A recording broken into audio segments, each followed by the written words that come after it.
नमस्कार दोस्तों, मैं हूं आपका दोस्त प्रदीप कुमार बागड़े। आपका इस कार्यक्रम में स्वागत है, जिस कार्यक्रम का नाम है आपके अनुरोध पर। दोस्तों, आपके अनुरोध पर आज मैं आपको बताऊंगा बीएन सरकार। जी हां, जिन्हें हम वीरेंद्र नाथ सरकार के नाम से जानते हैं। दोस्तों, अगर आप मेरे चैनल को पहली बार देख रहे हैं तो आपसे अनुरोध है कि आप इसे लाइक करें, वीडियो के नीचे रेड कलर का बटन उसे दबा के सब्सक्राइब करें, बाजू में एक बेल है उसे भी दबाएं ताकि मैं जो भी वीडियो डालूं वो सबसे पहले आप तक पहुंचे। तो चलिए दोस्तों, वीडियो की शुरुआत करते हैं। प्रसिद्ध भारतीय फिल्म निर्माता और न्यू थिएटर कलकत्ता के संस्थापक थे बीएन सरकार। 30 के दशक के प्रारंभिक वर्षों में ही उन्होंने इंटरनेशनल फिल्म क्राफ्ट नाम की एक प्रोडक्शन कंपनी की शुरुआत की थी। इस कंपनी के बैनर तले बीएन सरकार ने प्रारंभ में 2 मुख्य फिल्मों का निर्माण किया। कला के क्षेत्र में बीएन सरकार के योगदान को देखते हुए भारत सरकार द्वारा उन्हें 1972 में पद्म भूषण से सम्मानित किया गया। वे दूसरे व्यक्ति थे जिन्हें दादा साहब फाल्के पुरस्कार 1970 में दिया गया। भारतीय सिनेमा के विकास में उनके जैसे महान व्यक्ति और मजबूत नींव डालने वाले निर्माता का बहुत बड़ा योगदान है। उनके द्वारा दिए गए योगदान को भारतीय सिनेमा कभी भुला नहीं पाएगा। बीएन सरकार का जन्म अविभाजित बंगाल में एन सरकार के घर 5 जुलाई 1901 को हुआ। ये अपने पिता के दूसरे पुत्र थे। बालक को नाम वीरेंद्र नाथ सरकार दिया गया। वीरेंद्र नाथ के पिता बंगाल के एडवोकेट जनरल थे और वायसराय की काउंसिलिंग के सदस्य भी थे। बड़ा होने पर वीरेंद्र नाथ को लंदन यूनिवर्सिटी भेजा गया, जिससे वो सिविल इंजीनियर की पढ़ाई पूरी कर सके। भारत वापस आकर उन्होंने सिविल कॉन्ट्रैक्टर के रूप में अपने व्यवसाय की शुरुआत की और इसी सिलसिले में एक सिनेमा हॉल की इमारत का मुआयना करते हुए उनके अंदर सिनेमा के प्रति रुचि का बीजारोपण हुआ। इस बीज ने शीघ्र ही अंकुर होकर उन्हें अपना महान कार्य करने के लिए प्रेरित किया। जब सिनेमा के प्रति उनका आकर्षण पौधा बनकर लहलहाने लगा तो उन्होंने कलकत्ता में खुद के एक सिनेमा हॉल का निर्माण किया और इसे नाम दिया चित्रा सिनेमा को बड़ा सौभाग्य प्राप्त हुआ जब दिसंबर 1930 में नेताजी सुभाष चंद्र बोस के हाथों इसका उद्घाटन हुआ।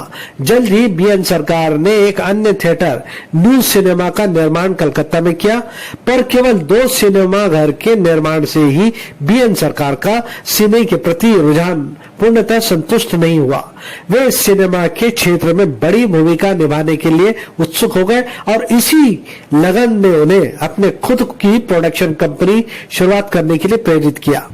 30 के दशक के शुरुआत साल में ही उन्होंने इंटरनेशनल फिल्म क्राफ्ट नाम से प्रोडक्शन कंपनी की शुरुआत की और इस बैनर के तहत शुरू में उन्होंने 2 मुख्य फिल्मों का निर्माण किया। ये फिल्म थी चासर में और चोर कान। इसी वर्ष उन्होंने अपने एक मित्र के साथ मिलकर एक अन्य मुख्य फिल्म बुकेर भोजा का निर्माण किया। भारतीय सिनेमा में बोलती फिल्मों के आगमन के साथ ही 1931 में उन्होंने टालीगंज में स्वयं के स्टूडियो का निर्माण किया और इसका नाम न्यू थिएटर लिमिटेड रखा। इस स्टूडियो में उनकी पहली बोलती फिल्म का निर्माण बांग्ला भाषा में किया गया। इस फिल्म का नाम था देने पाओना। बीएन सरकार ने अपने दोनों सिनेमाघर को इस विधि से चलाया कि चित्रा में बंगाली फिल्में दिखाई जाती रही और न्यू सिनेमा को खास तौर पर हिंदी की फिल्मों देखने के लिए सुरक्षित रखा गया। बीएन सरकार शीघ्र ही बंगाल के एक प्रमुख फिल्म निर्माता बन गए। तकरीबन 25 साल तक उन्होंने न्यू थिएटर का चक्का अनवरत रूप से चलाया रखा और 150 से अधिक फिल्मों का निर्माण किया। उन्होंने हिंदी और बंगाली के साथ साथ तमिल फिल्मों का भी निर्माण किया। बहुत सारी फिल्में उन्होंने बंगाली और हिंदी दोनों भाषाओं में बनाई। ऐसी फिल्मों में के सहगल अभिनीत देवदास और स्ट्रीट सिंगर प्रमुख है। देवदास के बंगाली संस्करण में देवदास की प्रमुख भूमिका फिल्म के निर्देशक पीसी बरुआ ने स्वयं निभाया था। जी हाँ दोस्तों, पीसी बरुआ के बारे में अगर जानना चाहते हैं तो मेरे चैनल में उनके बारे में भी जानकारी है, आप देख सकते हैं। हिंदी संस्करण में ये भूमिका के.एन. सहगल ने निभाई। हम सभी जानते हैं के.एन. सहगल को। के.एन. सहगल ने बंगाली संस्करण में चुन्नी लाल की भूमिका निभाई थी। देवदास के बंगाली संस्करण ने पीसी बरुआ को सितारा बना दिया और इसी के हिंदी संस्करण ने के.एन. सहगल को शोहरत की बुलंदियों पर पहुंचा दिया। देवदास में एडिटिंग में जंप कट तकनीक का इस्तेमाल भावनाओं की तीव्रता को बढ़ाने के लिए किया गया और इस विधि से प्रस्तुत किए गए फिल्म के दृश्य ने दर्शकों पर गहरा असर छोड़ा। बी.एन. सरकार की कुछ प्रमुख निर्मित फिल्में विद्यापति, बड़ी दीदी, प्रेसिडेंट, चंडीदास, यहूदी की लड़की, मुक्ति बी.एन. सरकार की अन्य प्रसिद्ध हिंदी फिल्में हैं जो बंगाली भाषा में भी बनी थी। सन 1955 में बनी बाकुल संभवतः उनकी द्वारा निर्मित अंतिम फिल्म थी। बी.एन. सरकार के कुशल नेतृत्व में न्यू थिएटर्स ने लगातार कई साल तक बेहतरीन फिल्मों का निर्माण किया। उनकी फिल्मों में रविंद्रनाथ टैगोर, बंकिम चंद्र चटर्जी, शरद चंद्र द्वारा रचित साहित्य के फिल्मी संस्करण प्रस्तुत किए गए। बी.एन. सरकार की देखरेख में जहां न्यू थिएटर ने अच्छे साहित्य को अपनी फिल्मों में विषय वस्तु बनाया और समाज एवं मानवीय सरोकार से सरोबोर फिल्म बनाई, वहीं उनकी फिल्मों में मनोरंजन तत्व हमेशा ही प्रचुरता में उपस्थित रहा। इन्हीं सब उल्लेखनीय तत्वों के कारण दर्शकों ने उनकी फिल्मों को हाथों हाथ लिया और 25 साल तक उनकी फिल्म सफलता के झंडे गाड़ती रही। बंगाल के प्रसिद्ध साहित्यकारों की रचनाओं से प्रेरणा लेने के साथ साथ न्यू थिएटर्स ने अपने समय के प्रसिद्ध लेखकों को भी अपने यहाँ आमंत्रित किया। अपनी फिल्मों के लिए कथा और पटकथा लिखने के लिए ऐसे लेखकों में शैलजानंद मुखोपाध्याय नाम प्रमुख है, जिन्होंने न्यू थिएटर की कई फिल्मों में अपनी लेखनी का योगदान दिया। उनके सहयोग से बनी फिल्मों में देशार माटी, जीवनपरण और डॉक्टर प्रमुख है। न्यू थिएटर्स की बेहद सफल फिल्म प्रतिश्रुति, परिचय और वापस के जरिए एक और लेखक विनायक चटर्जी की लेखनी प्रतिभा सामने आई।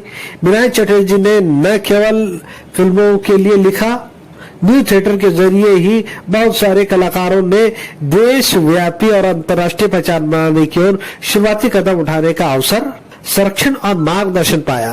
के.एन. सहगल, पंकज मलिक, बिमल रॉय, पीसी बरुआ, नितिन बोस, फरू मुजुमदार, देवकी बोस, शिशिर कुमार, भादुड़ी, निमो, तिमीर बारन, जमुना और लीला देसाई आदि बहुत सारे कलाकार ने शुरुआत में अपनी प्रतिभा को न्यू थिएटर के संरक्षण तले ही संवारा और निखारा। न्यू थिएटर ने ही बंगाल में बोलती फिल्मों की शुरुआत की और पाश्चिम गायक को फिल्मों में स्थान दिया। बी.एन. सरकार फिल्म संसार से जुड़ी कई संस्थाओं से भी संबंधित रहे और फिल्म उद्योग को बढ़ावा देने का काम जीवन पर्यंत किया। वे BMPA के अध्यक्ष रहे और फिल्म फेडरेशन ऑफ इंडिया के अध्यक्ष रहे। वे सेंटर फिल्म सेंसर बोर्ड के सदस्य रहे। बंगाल द्वारा स्थापित फिल्म कंसल्टिव कमेटी के सदस्य भी उन्हें बनाया गया। वे national film archive of India के सदस्य भी थे। बाल फिल्म समिति के संस्थापक सदस्यों में से एक थे। भारतीय सिनेमा में उनके उल्लेखनीय योगदान के लिए उन्हें दूसरे दादा साहब फाल्के पुरस्कार से 1970 में और भारत सरकार द्वारा 1972 में पद्म भूषण प्रदान किया गया। भारतीय सिनेमा को नई ऊर्जा और मजबूत स्तंभ प्रदान करने वाले बी.एन. सरकार का 20 नवंबर 1980 को निधन हो गया। केवल बंगाल ही नहीं बल्कि सारे भारत में जन्मीय कई पीढ़ियों के दर्शकों को उनके द्वारा स्थापित न्यू थिएटर्स द्वारा बनाई गई फिल्मों ने लुभाया, शिक्षित किया और भावनाओं से सरोबार किया। दुनिया की कई नामी फिल्मी कंपनियों के लोगों की भांति न्यू थिएटर्स का लोगो, जिसमें एक हाथी सूंड उठाए हुए है, दर्शकों के लिए फिल्म में गुणवत्ता का प्रतीक बन गया था। न्यू थिएटर्स एक संस्थान के रूप में आज भी याद किया जाता है। न्यू थिएटर्स के दूरदर्शी संस्थापक वीरेंद्र नाथ सरकार भी लोगों में बंगाल में जन्म लेने वाले अन्य नायकों की भांति ही अपनी जगह बना गए। तो उम्मीद करता हूं दोस्तों मैंने आपको जो जानकारी दी है वो आपको जरूर अच्छी लगी होगी। तो इसी के साथ अपने दोस्त प्रदीप कुमार बागड़े को इस कार्यक्रम से जाने की इजाजत दीजिए। नमस्कार, जय हिंद। नमस्कार।